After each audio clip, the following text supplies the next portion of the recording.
For those of you that don't know of me, first question is I am not 7 feet tall, I'm only 6'6". And I can't dunk a basketball. I went into medicine, some of you have heard this, to cure sickness and disease. About 6 months into my residency there at Marshall University in Huntington, West Virginia, I realized that that was not the purpose of medicine. As I'm there in the VA, and I said to my chief resident, as we're ready to intubate a patient that has severe lung disease, and I said to him, Bob, you ever notice that we get the same 30 or 40 patients come in for 2 weeks, home for 2 weeks, back for 2 weeks, home for 2 weeks? What if we try something really wild, and why don't we try to actually cure them? And he said, Young, you want to finish your residency? Yeah. Then shut up, and you do what everybody else does. So I stood in front of him, zipped it, threw away the key, and I got through my residency. But that's when I realized it's not about getting people better, it's about basically trying to slow the progress to death. So about a year ago, you could call maybe divine inspiration or whatever, I would wake up at about 3:30 in the morning, wide awake. And I would just, Parkinson's disease was on my mind. I had a number of patients with Parkinson's and just started reading. It was not the Journal of American Medical Association or the Journal of, Neurology. It was the Journal of Cellular and Molecular Biochemistry, the Journal of Molecular Neuroscience, journals that I'd never even heard of. And first of all, when you start that, I couldn't even pronounce half the words. And then they have all these acronyms, and I had no idea. But I kept reading. And as I started to read, I started to see that there was something very interesting about Parkinson's disease. One is that there's this protein that kept coming up called alpha-synuclein protein. Alpha-synuclein, this will be on the test.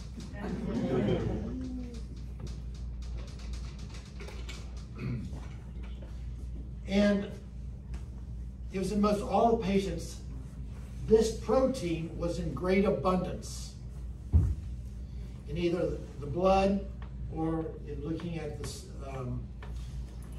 cerebral spinal fluid. And think of it like this.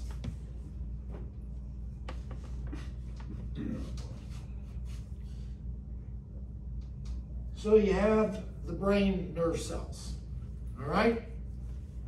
And right in between, before there's that synapse, that cleft to pass the message on, you find alpha-synuclein protein. Very important because it's very important because if the cell is under stress, be it an infection, some type of swelling, injury, stroke, Parkinson's, whatever, that protein, for some reason, gets misfolded. And it starts to encroach on the actual nerve. And what it does is it removes the myelin sheath, which is the plastic over the wire, the insulation along the nerve. It starts to remove that, eats it away, and then it starts to damage little channels called the potassium channels. So you have the myelin sheath around the channel, and there's the channel. The potassium channel is the channel that determines the electrical activity of the cell, the whole brain. As someone once said to me, it's the potassium channel, stupid. It all has to do with electricity. The average healthy cell in the brain runs at about 75 millivolts. And what they were seeing in these Parkinson's patients is they're running about 10 to 40 millivolts. So it's like the lights are always dim. Can someone turn the lights up? So the cell can't do anything. Now, actually in Parkinson's, what is happening is you go to your doctor. Now, we will erase this somehow. And there is really there is a blood test, which is that you can do that blood test for Parkinson's, but unfortunately that's in only very high research facilities. Right. So LabCorp and Quest is not going to do that. So what we do for Parkinson's patients really is this. You get the diagnosis, the tremor, the stiffness, the constipation, the slowness in the thinking. And so what they do is they give you a form of dopamine. Because Parkinson's starts in the substantia nigra, which is in the brain stem. And in that brain stem, here's the substantia nigra, you might say. The vagus nerve, which comes right down through the body, there's a branch that goes right off the vagus nerve to the right side of the substantia nigra. That branch tells the substantia nigra to make dopamine. Now, in the Parkinson's patients, once they've lost about 85% of the dopamine cells, you start to see signs of Parkinson's. So already the disease is well underway. So what they do is they give you a form of dopamine. And it is great. It is great. But after a while, instead of taking it once a day, you take it twice a day, 3 times a day, 4 times a day. I have a patient that was taking it every hour on the hour. Just to be able to move. Because what you're doing is like a jockey, hitting that tired horse. Come on, baby, come on, baby. And the body's trying to get more dopamine out of cells that are dying. Now, what's also very interesting is you have your gut here, large intestines, and then the small intestines. And off the vagus nerve, you have a branch that goes right to the large intestines here and to the small intestines. Vagus nerve is responsible for making sure our system works properly. Well, what they're finding out is this. In certain chronic diseases, i.e. ulcerative colitis, Crohn's disease, irritable bowel syndrome, chronic diverticulitis, chronic diarrhea, chronic constipation, you have a lot of alpha-synuclein protein in that GI tract. And what they've discovered is they think that Parkinson's probably starts down here in the gut because they've been able to trace it. That synuclein protein will hook on to the right side of this vagus nerve, go right up to the brainstem, take that branch over to the substantia nigra, and what's really interesting, that substantia nigra is on the right side of the body, right side of the brain, and most Parkinson's patients, the first sign of Parkinson's is the tremor or the Pilsen on the right hand. Kind of interesting. Just following the pathway.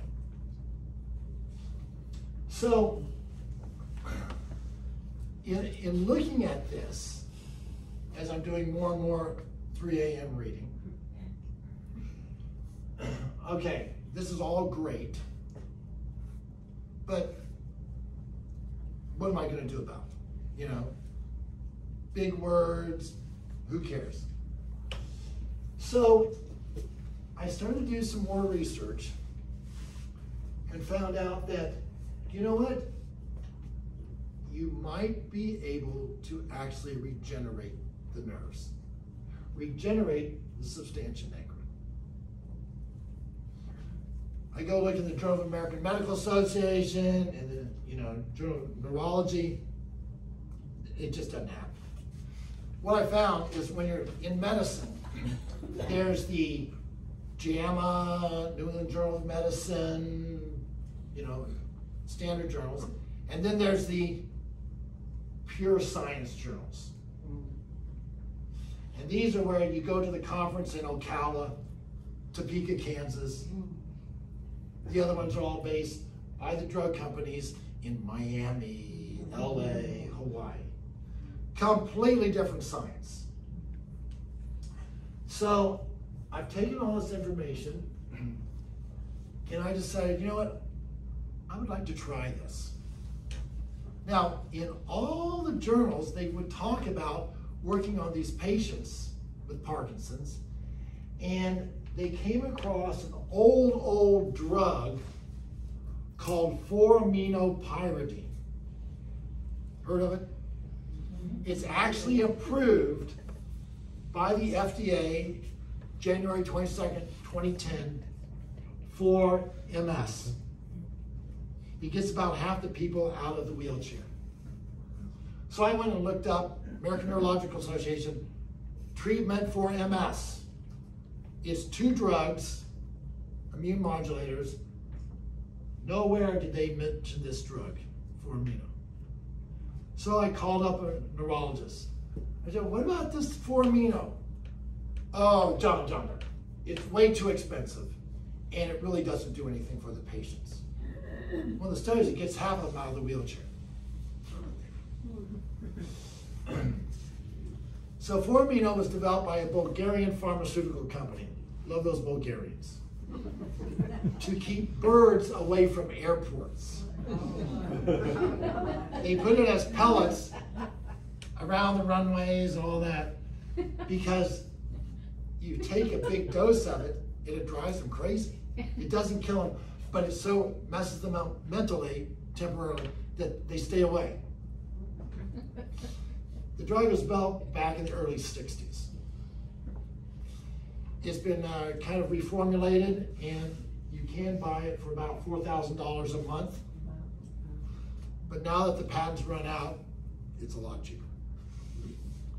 So, in taking all of this, I said, you know what? I want to start looking at some patients.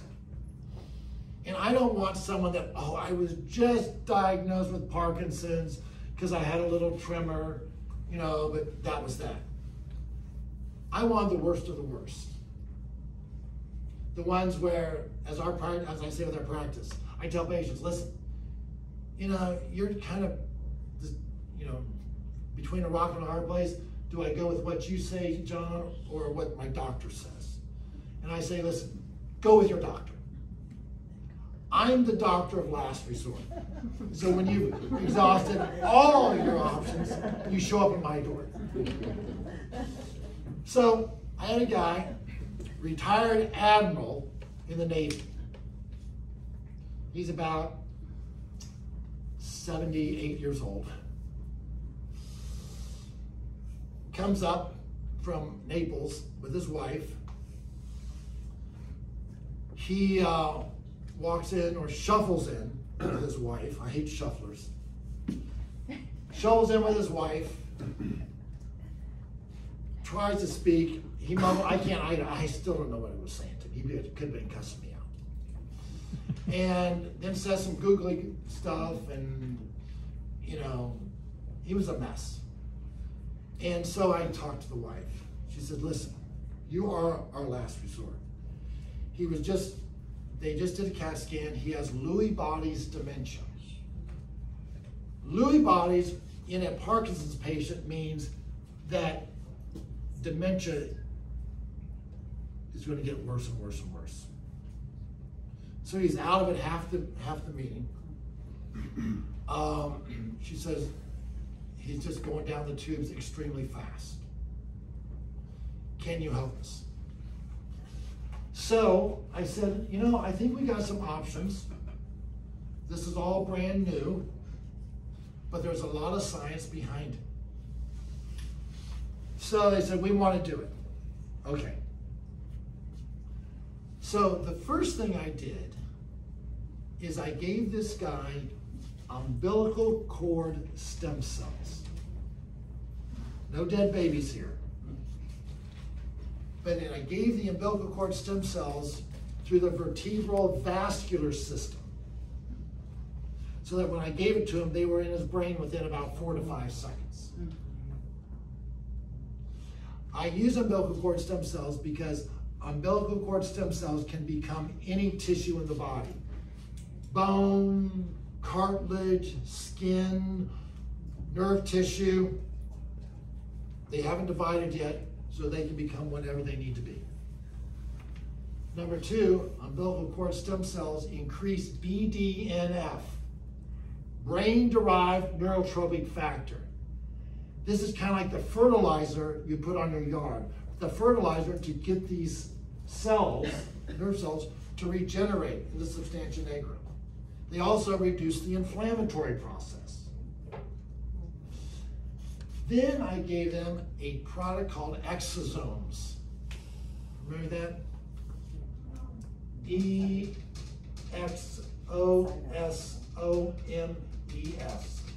Exosomes are a product of the cord blood, but they're very specific for alpha-synuclein protein. It's like your house is flooded. I've got to get the water out. Exosomes reduce the amount of alpha-synuclein protein. That will be on the test. So I've got the stem cells working. I've got the exosomes working. And then I started him on 4-aminopyridine. Started him at a dose that doesn't even exist. It's so low. Because I wasn't sure what's going to happen now. If you take a massive dose, you will get seizures. But you have to almost take the whole bottle. If you take a whole bottle of Tylenol, you're going to have seizures. So I started on a very low dose, and every month I increased it from 2.5 to 5 to 10 milligrams twice a day. After about 4 months, he came back. I go out to the waiting room, call in, next patient. He pops out of the chair, no shuffling, comes into the room with his wife, she's tailing behind him. You know, starts off with a joke, understands him completely. And then I said, all right, so he's told me this. Is this really the truth? John, completely lucid. No more, you know, outbursts of gobbledygook, clear thinking. You can still work for the government.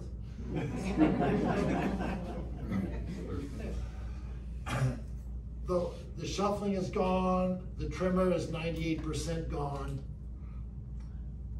4 months, basically, completely different guy. Okay, I was kind of happy with that. So about the same time as I saw the former admiral, I had a lady come in with Parkinson's, a little bit of tremor. It was very slow mentally, very slow mentally. She just said, John, I can barely think. Very soft voice, severe constipation, been diagnosed by the neurologist. I mentioned, you know, things we could do. She wanted to go completely natural. Didn't want to do any drugs or whatever. So I said, all right, let's do this. We'll do stem cells through the vertebral vascular system. we'll do exosomes, and then I'll take a drug. She did agree to this. I took a drug called Enbrel. How many people have heard the drug Enbrel? Old drug, used for ulcerative colitis, Crohn's disease. What people don't know, though, is that drug is a large molecule. If you can get that drug into the spinal fluid or into the brain, it has some interesting properties. It stops inflammation almost instantly. Because I know anyone with any type of neurological deficit has an inflammatory aspect. So I use that drug to reduce the inflammation sooner versus later. She did the exosomes, and I saw her about 4.5 months later. And here's what she said to me. John, I have no signs of Parkinson's. Completely fine. But I've noticed in the last week or two, some of that's starting to come back. And I said, I think it's because I love the stem cells. When you get them, they work about for 3 to 4 months, and they kind of die off. The exosomes work, they did what they did. But you're probably going to need something on a regular basis to keep the synuclein protein at bay. So we now started on that. But for 4.5 months, completely fine. Then, and it must have been January, I think it was Parkinson's month at the office.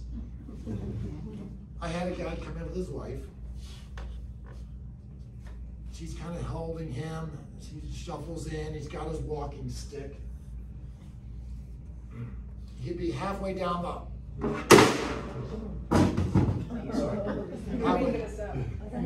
halfway down our hallway, and then all of a sudden he froze. And with Parkinson's, you get these freezing episodes. And I'm there trying to push him.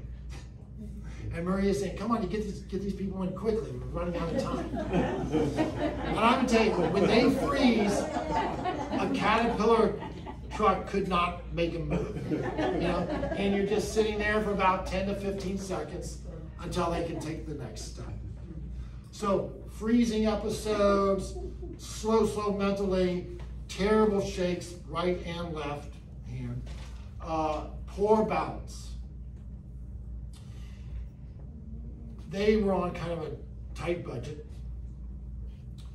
So I presented the program, and they said, let's just try the 4-aminopyridine. Kind of tight financially, I said, that's fine. So we started them on 4-aminopyridine. Start 2.5, 5, 10. Saw him after about 4 months. Comes back to the office holding his stick.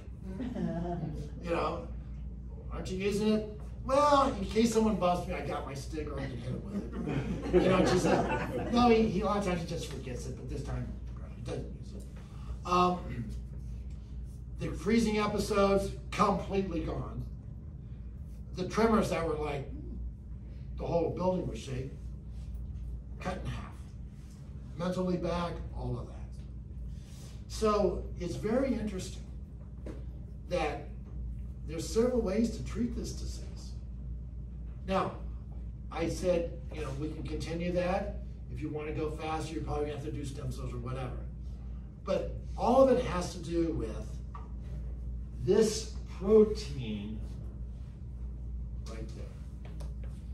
It's the alpha-synuclein protein. As I looked up ALS, MS, small fiber neuropathy, GI, that protein is all over the place. I have this distinction for, actually, I didn't invent this, but in autism, the autistics, they're always looking for the gene or the one thing. Is it a vaccine? Not everybody gets a vaccine, gets autism. What is it? And then I just did a podcast recently and showed that in 100% of autistics, it's the alpha-synuclein protein. And for that, I was able to take my wife out to dinner. I had to pay for it. So, you know, it's like strep throat. You can have strep throat, strep urinary tract infection, strep pneumonia, whatever. But these organisms get to where they shouldn't be, and you end up with these diseases. And it's been great just to be able to take, and I hated neurological diseases, because all you can really do is, here's some more steroids, here's some more dopamine. Oh, you're already taking every hour of the hour. Why don't you take it every 30 minutes? You know, as you just watch them go down the tubes. And unfortunately, you know, I think that's, you know, people say, well, I'm going to run this by my neurologist. He's had the Department of Wharton plan. No. I will guarantee it, if you do that, you will never come back and see me. But this is the real, true science. There's the drug science, and then there's just the pure science. I'm not good with my hands. I try to repair things at the house. And you know what? I will work extra shifts so we can pay to have carpenters come over and plumbers and all that. So, you know, you guys come to me for help or something, but I also look at you guys as, I need a carpenter, an electrician, are you a good cook, can you make some meals? You know, so I'm interviewing you guys also. So I had one guy named John, lovely name, who was a carpenter. And he built the shelves in our garage, he did all kinds of odd jobs around, just great carpenter. And they live here in the winter, in Michigan during the summer. So they'd gone back to Michigan, and I get a call from his wife. John's just had a stroke. Ooh. Well, how's he doing? Well, I think he's they say he's okay. You know, I mean, he's got some problems, and they're going to send him to rehab. They sent him to rehab. I said, well, when are you coming back? Maybe 6 months or so. So 6 months later, John's in the office. So I'm looking at a guy that I was hoping to help with some more carpentry at the house, who is partially blind.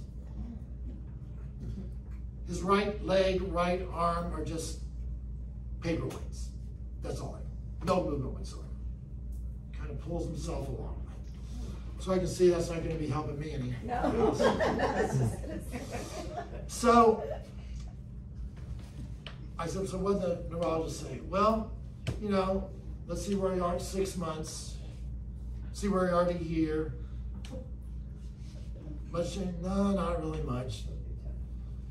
So I said, do you want to try something a little different?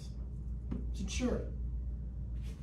So as I mentioned earlier, I took that drug called Enbrel,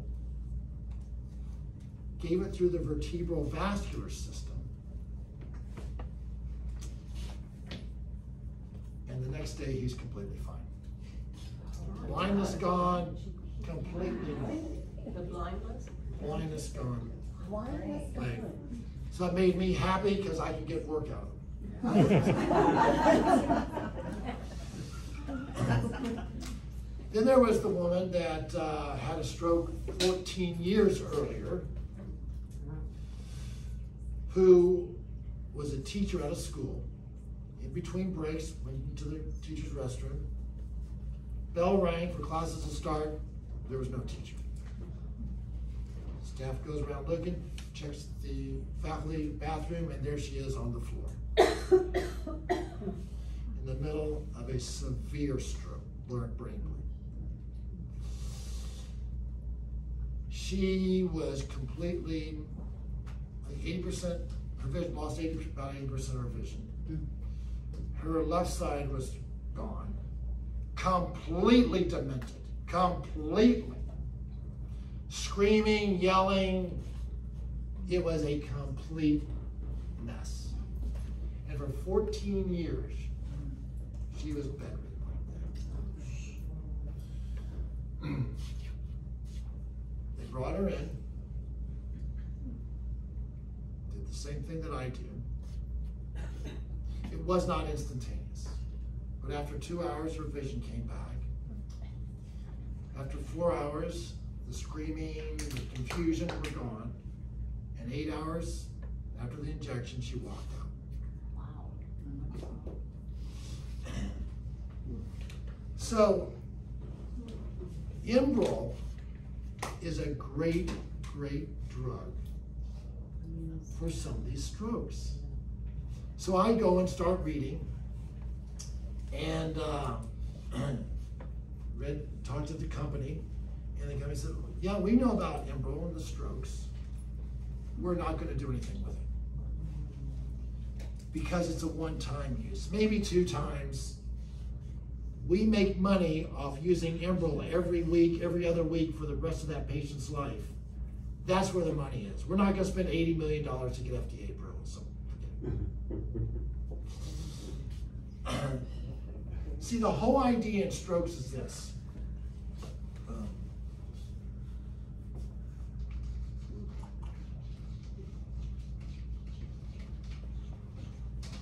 In a stroke,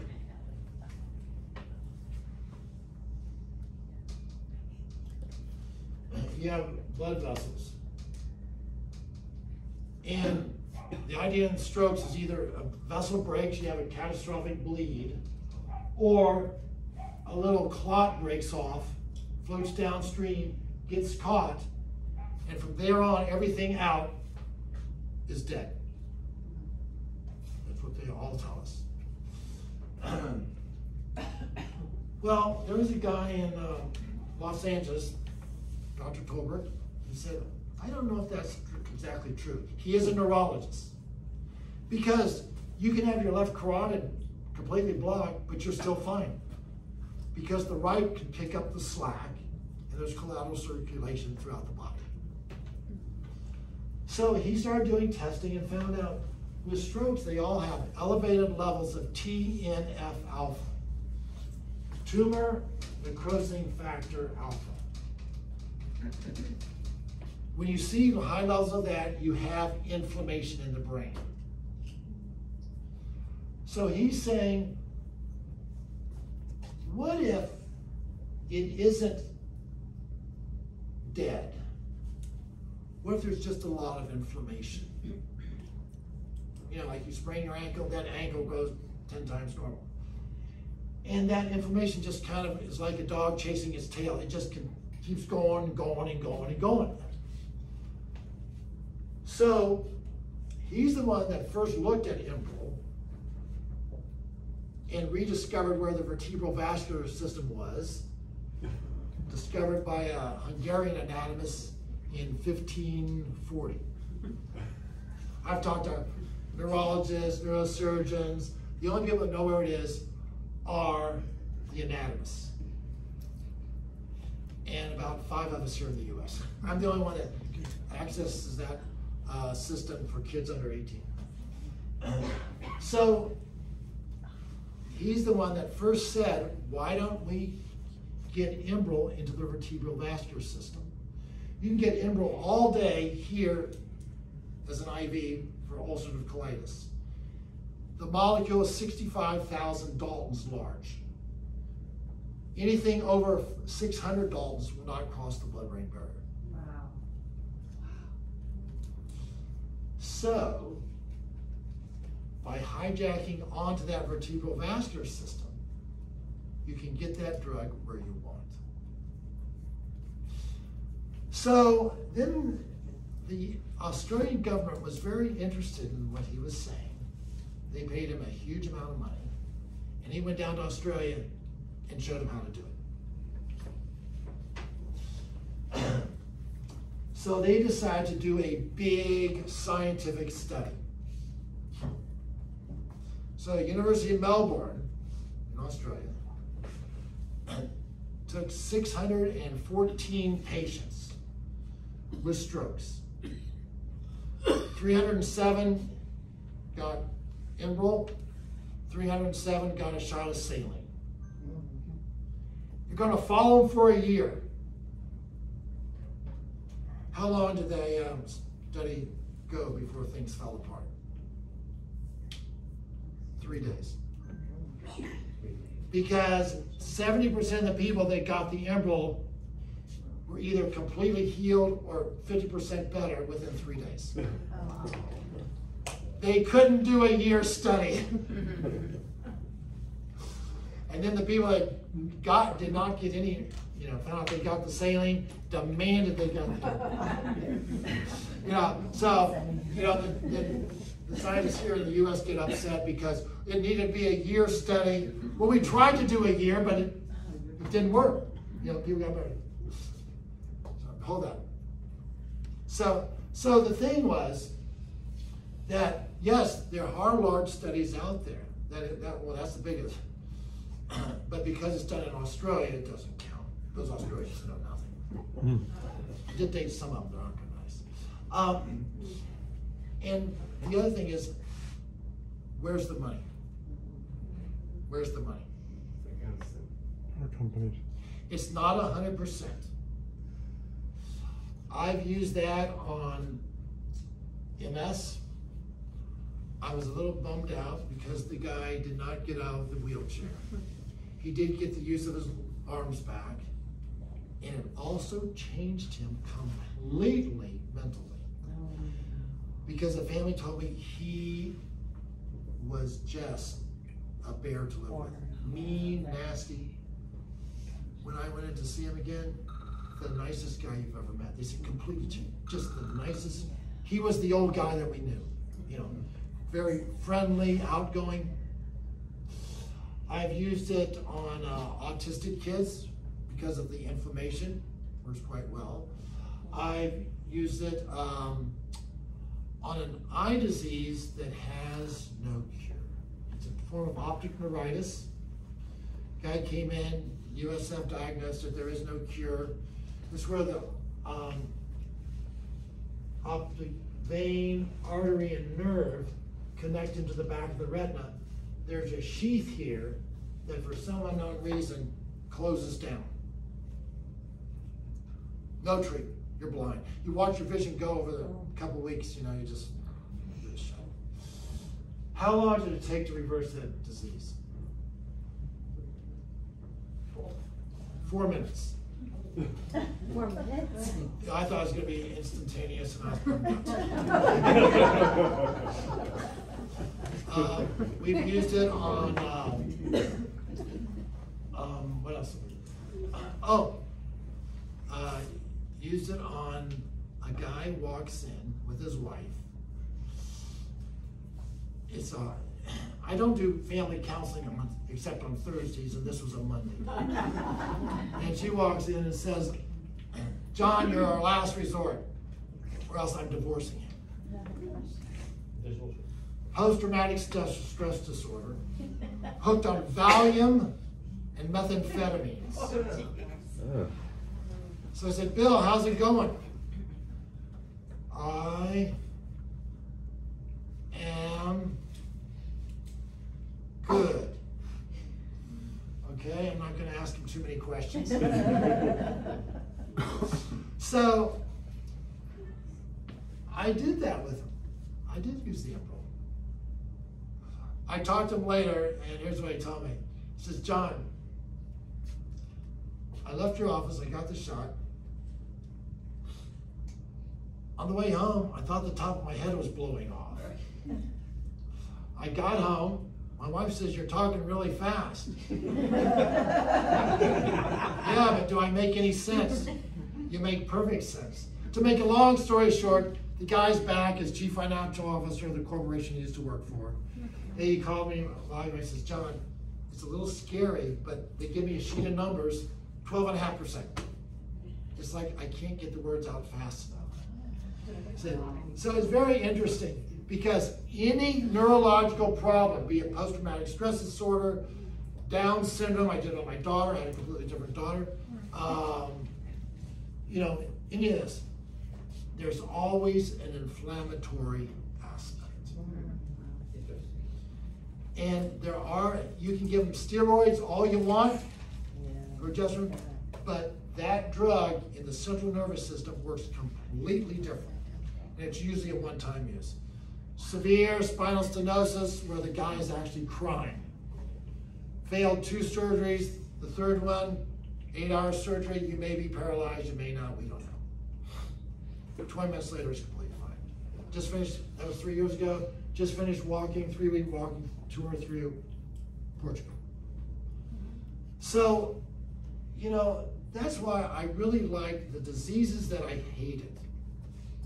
Because you give them steroids or physical therapy and that's about it, you can get them better. It's not going to be the protocols that Baycare wants, but it's really looking at, what we look at is this. What is really going on either genetically or at the cellular level, whatever, and finding out, can you fix this? And you know what? It really is amazing to see the diseases and things that I will never say cure, but we have really gotten better. And that was my whole purpose in medicine, was to go into medicine to get people better, not to slow your progress to death. All right, I've said enough. Are there any questions? There shouldn't be, because I was very clear. Yes? I just want to know how to spell embryo. E-N-B-R-E-L. Thank you. And you know what? It is, I'm telling you, it's going to be very, you're not going to see that used much. I had a patient of mine, his wife had a massive stroke and was at Morton Plant. So he wanted me to come in and treat her. I am not walking in to Morton Plant and doing my thing. You know, unless you can guarantee me $2 or $3 million. You know, my whole career. So after about a month, she got out of Morton Plant, sent to the rehab, and he said, "All right, now can you come?" I said, "I can't come to the rehab. You're going to have to get her there." So he talked to some people at the rehab, and they weren't helpful. But the head nurse was a patient of mine. Wow. And he said, "Sir, I need to get my wife to this doctor, Dr. Young." John Young? Out the back of that office park there in Belcher, you know, and no place. Yeah. How can we help you? Put her in the ambulance, drove her over. The ambulance people brought her to the room, got her off the stretcher, got her onto the table so I could do the embryo. And then I said to the husband, "You cannot say a thing." I gave it to her. The next day, all through the hospital. And the husband told me, the hospital is so excited. They've never seen their therapies work so fast. Because she was demented. It all came back. Her speech returned, her thinking, still a long ways to go on moving the limbs, but there was movement there. And he said, "You know, there's so much blood coming out of my tongue from biting it." But John, I am not going to tell him, because you will ruin everything, because rehab is big, big bucks. And you don't want some idiot like Young going over and short-circuiting what we have.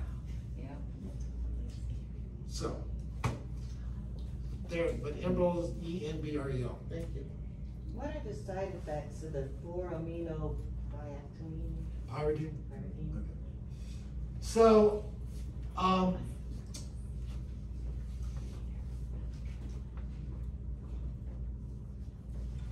right. I want to see how I want to answer that.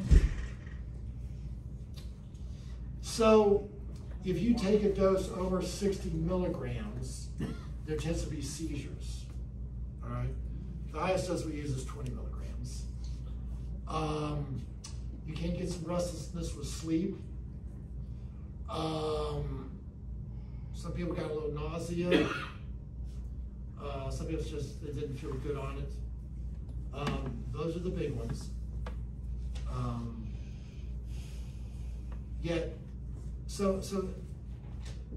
So that's what the big ones are. So here's the thing, though.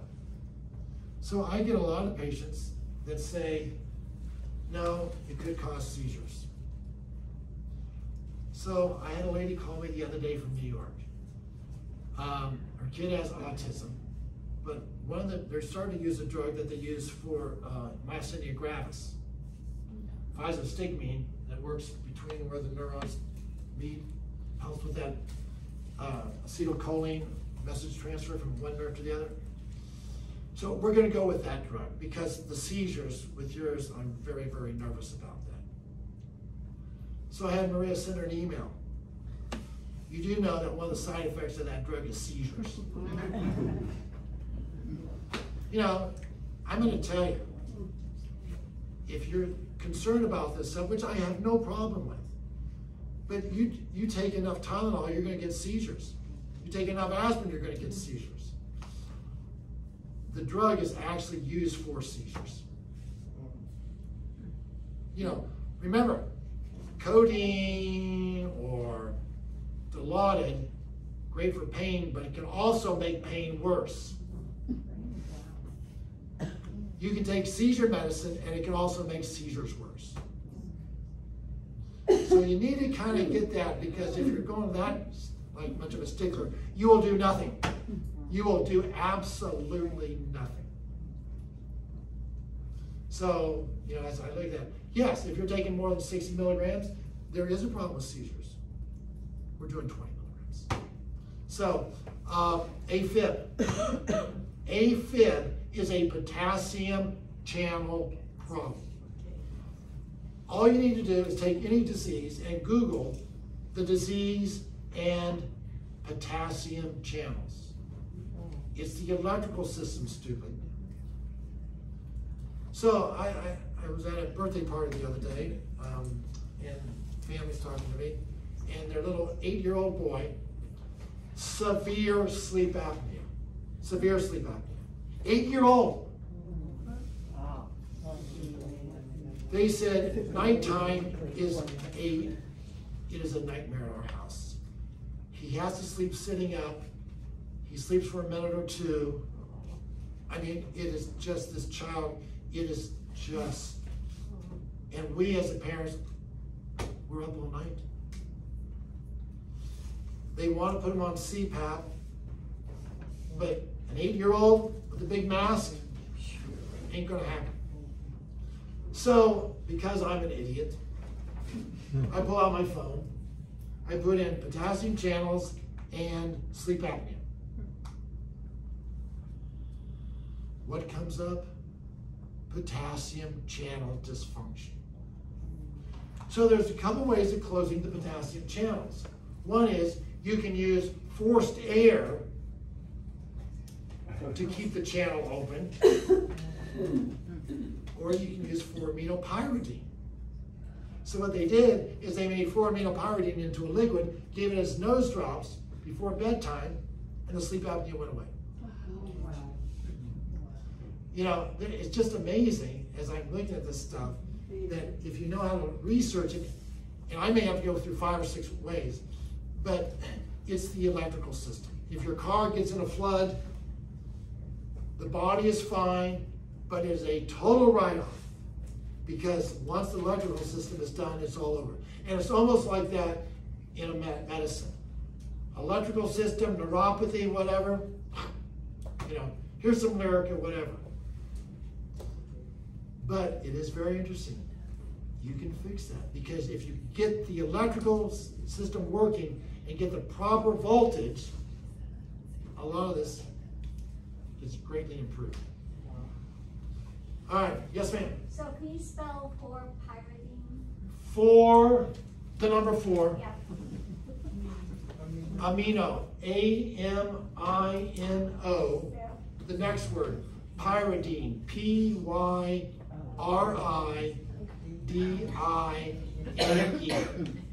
Then my other question is, nasty alpha and proteins, where do they come from? Is it hereditary? Is it? No, everybody has them. It's when they get damaged and they start to, encroach on the nerve. Yeah, but everybody has it. So what, do they get damaged by inflammation or? Inflammation, virus, stress, anything. Trauma or? Yeah. Can you ask, I talk a little bit about the crossing the blood-brain barrier with large proteins? Yeah, so the way you cross it is the vertebral vascular system has no valves. Okay. And so, No valves. okay. So you get into the system, positioned in a certain way, and it goes right into the brain right away. Do you think that's how the gut bacteria might be getting up into the brain? Well, synuclein isn't that large. It isn't that large. It's not that large. The blood-brain barrier, it can go kind of It crosses normal. Yes. Did the Admiral stop his medication from the doctor, like from his other prescriptions that he had, and just did your program, your regimen? Did the Admiral guy, No. the 78-year-old Parkinson's, did he Yeah. stop everything else that was being given to him? No, I said you can continue. It didn't bother me. But he was on it every 2 hours and he was going nowhere. Yeah, So he was it doesn't still bother sitting me. like that. I do tell my Parkinson's patients, and I've gotten a level for all the Parkinson's patients, they have no lithium, the mineral lithium. So to make dopamine, you need the mineral lithium, third element on the periodic table, not the drug. And in the southeast U.S., there's no lithium in the soil or the water. If you live in the central U.S., there is. You need iron, so I will check your iron level. And you need protein. You need those 3 to make dopamine. But they don't want you taking too much protein if you're taking L-dopamine. But that's just basic biochemistry. So it's in addition, your regimen is in addition to what they're already taking? Yeah. But I mean, if they stop it, it doesn't bother me. But leave it on, it doesn't bother me. Okay, I have a question. So I do have Parkinson's, and I've tried probably 4 different medicines for the tremors, and nothing. I have the reverse reaction. What happens is I get more tremors, they get worse. So my question would be, if you did something like this, because I have such a terrible reaction to the medication, even the carbidopa does nothing for my tremors. Do you ever have a patient that has a reverse reaction or a bad reaction to doing the procedure? I haven't seen it. But I'm not going to say you're not going to have that. Listen, Right. with anything. So, like with the stem cells, I've never seen where they got worse. But stem cells are completely different. Exosomes are completely different. If you're looking at drug, I can't tell you. I can't tell you. The other thing is the drug 4-amino really only works on the potassium channels. So, but I can't. Gotcha. Yeah. What was the eye disease that you said was? Just a form of severe form of optic neuritis. My husband has Pew syndrome, and they want to do a transplant where they take a cadaver and put that lens in it. And I was wondering if that would be something that would. I don't know about that. Okay. But check that out. To somebody put potassium channels. Okay. Give us a 20-page report, double space. Great punctuation. Check that. Yes. What about a lower dose of the 4-amino? So the dose out there, is 10 milligrams twice a day. I have the pharmacy make me a 2.5. And then, you know, I mean, I had to cut it off somewhere. Well, I want a 1.25. Then someone's going to I want a 0.75. So 2.5 is very, very small. 5 milligrams still isn't on their threshold. 10 milligrams is actual dose. Will a lower dose over time do what you want it to do rather I don't know. than come in and I don't okay? know. I don't know. Okay. But I mean, I have some people where I have one girl who's very sensitive, and you know, right now she's doing 2.5 every other day, and she's pretty happy. So I said, we can work out whatever. There's no rush. Yes, Dr. Young, my understanding is as the patients did the treatment, they got like positive immediate reaction. With what? With whatever the ailments were, everything seemed like, you know, they got better, they got better, they got better.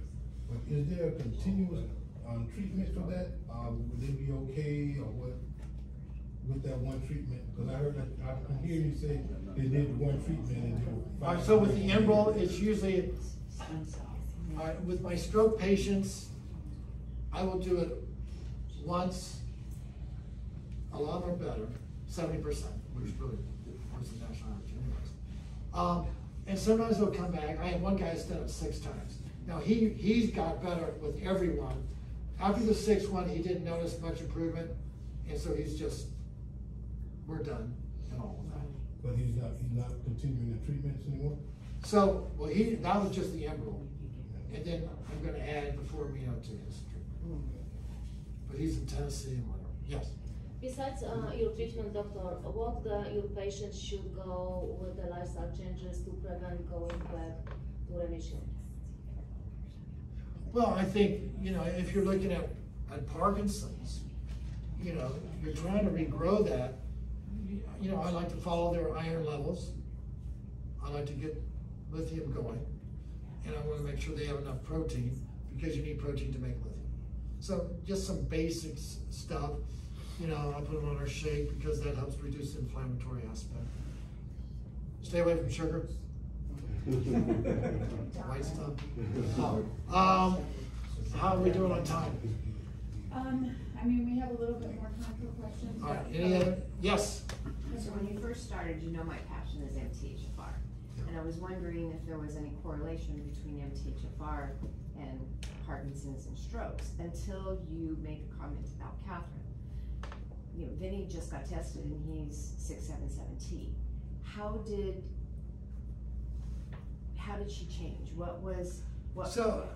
So in Downs, there's a couple articles on there. So in one article, there does not seem to be a synuclein problem, but there is a potassium channel problem. In another article, they said there was some elevation of synuclein protein. So, but it all comes down to the potassium channels.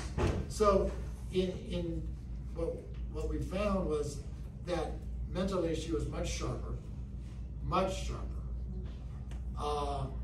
And just, you know, in other words, it's kind of like, Catherine, get out of the pool.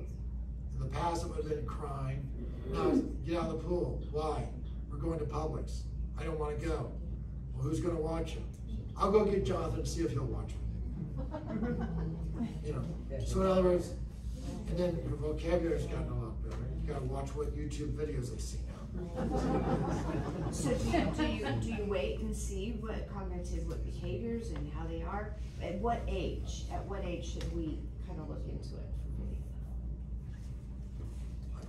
I can't tell you that because I'm using it. You know, she's on 5 milligrams. Trying to do it twice a day. Now I took it for the fun of it, because I like to experiment with drugs.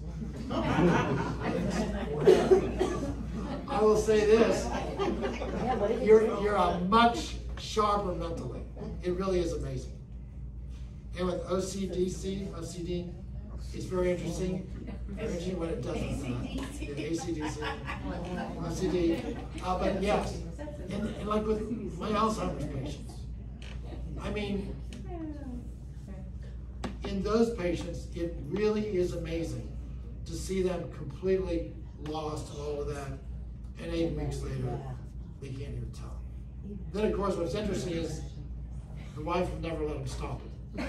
I said, well, can we stop it and see what happens? No, you ain't stopping anything. You ain't stopping anything. Yeah, so yeah, Alzheimer's. Now with Alzheimer's, you're looking at tau, amyloid, and synuclein protein. But it's interesting, exosomes seem to reduce that, but it still is a potassium channel problem. So yes, in my, I called a guy up the other day, and so I started treating him, and then the wife's taking her husband, they're going up to Pennsylvania for a month. And, you know, visit relatives, so you're in different houses every other couple days, and then you drove back. So I call up, and he answers the phone. How did it go? John, we had a great time, saw her reminiscing. It was just great. And then what, coming up, well, I did half the driving, and she did half the driving. Nervous. And talked about it, and so I said, let me speak to your wife. You know, so how's he doing? He's great. We had no problems up there. None, you know, we're in a different house, different bed, none of that. Everything fine. He did half the driving. No, you know, these crazy words out of the middle. So, yeah. So she said, I'll be in to get my next dose. So for MS patients, would you use the 4-aminopyridine, and if so, would that be? Well, that actually is FDA approved for MS. Oh, so would it be infusion? Would it be No, part of the I use it shake, as a or pill. would I it use be it as a capsule. a capsule?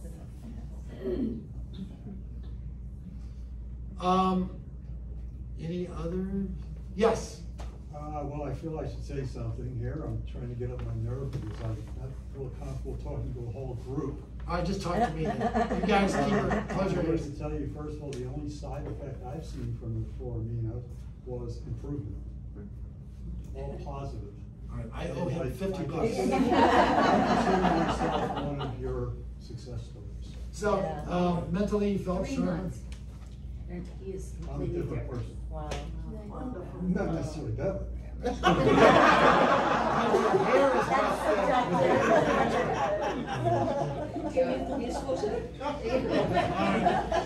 Well, listen, Really, you know, what time he is it anyways? is not confused, he's driving fine. He's driving without me going with him, and I feel fine with that. I was not able to drive when I Right. first went with you.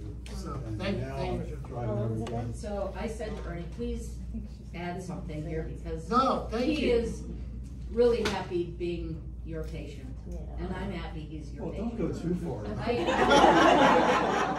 serious. So, you know, it's, all I'm doing is I'm just sharing stuff.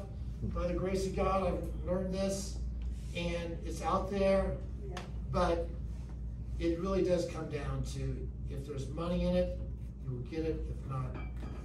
But it's just basic biochemistry, genetics. It's not that difficult. Yeah. So, how many Parkinson's people have you treated, and where is your clinic, and how long of a wait time? So about 6. So we can see you sometime early 2032. But early January. So talk to Maria. But yeah, it's over. You know where Raytheon is? Yeah. We're about a block or 2 from Raytheon. Okay. Yeah. And how many Parkinson's? Well, I have a number of Parkinson's, but I have 6 of them that I've treated and treating, and you know, I waited. And I like treating Parkinson's, and so, but I started with the worst of the worst, and I'm very pleased, you know. But I have a ton of autistics on them. As one lady said to me, she complained of her son doesn't sleep as well. I said, well, we could stop it. She got very belligerent. You're not stopping anything. You just told me he doesn't sleep. John, I had an autistic, I had basically a normal kid. You ain't stopping anything. Well, can I adjust the evening dose? Okay, adjust, but don't stop. Oh. So, but that's why I like medicine. If I was just, all right, Mary, what do you need? Your blood pressure okay? Need renewal? Here you are, goodbye. I would have quit medicine a long time. because there is stuff out there, you just have to take the time to research it. And what's so funny is I was in some of the Parkinson's stuff, they're saying, we see it working in Parkinson's patients, what we need to do is develop a drug that works like 4-aminopyridine to give these patients. The other one, which is really funny, is high science, and they're trying to get, they know Enbrel is very interesting, and they're trying to get it past the blood-brain barrier. So they've hooked Enbrel to a virus, they've hooked Enbrel to a yeast, but they can't get it into the brain. And I'm just laughing. Because it was discovered in 1544. I don't know if AI could figure this one out. But it is out there, and you know what? I did talk to someone from Merck who was very interested. I said, I will tell you, you're going to pay me $100,000. Because I spent 2 years to figure this out, and you want to come in. And there's a guy, a doctor in town, who had daycare, and he was blaming because his mother, whose palate is much better, and wants to do the Enbrel. So I said, you know, it's going to cost you. I said, why are you even asking me this? Even if you knew how I did it, you couldn't do it because you're daycare. You know, he said, nah, John, you're right. Never mind. Because they can't go outside groups. All right, I'm going yes. Regarding Alzheimer's, is anything a preventative or a rather than after the fact? Well, I mean, I like the Budwig cocktail, just a general overall preventative, because you're trying to make that electrical system, those electrical charges at the cell membrane, the nuclear membrane, the mitochondrial membrane. Anything where you can, you know, keep the charge positive on the outside, negative on the inside, you promote the electrical activity. So Alzheimer's is an electrical system. One more question. Hold your head. Oh dear, because now I'm thinking, yes. If we wanted to explore these treatments for MS, the Enbrel and the 4-aminopyridine, what would the process be? Okay. You're already Just schedule for me. All right. I'm going to a dinner, but listen, thank you for coming, and to the mothers, happy Mother's Day.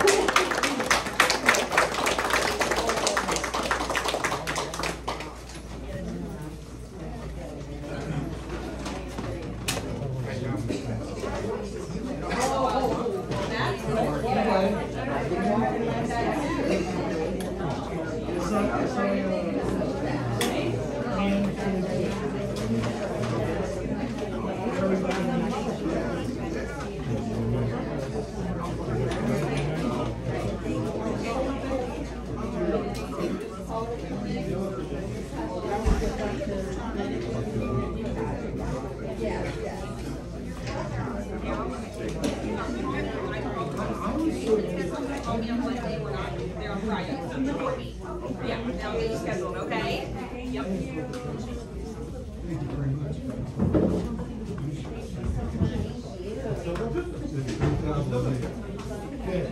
Just get you taller.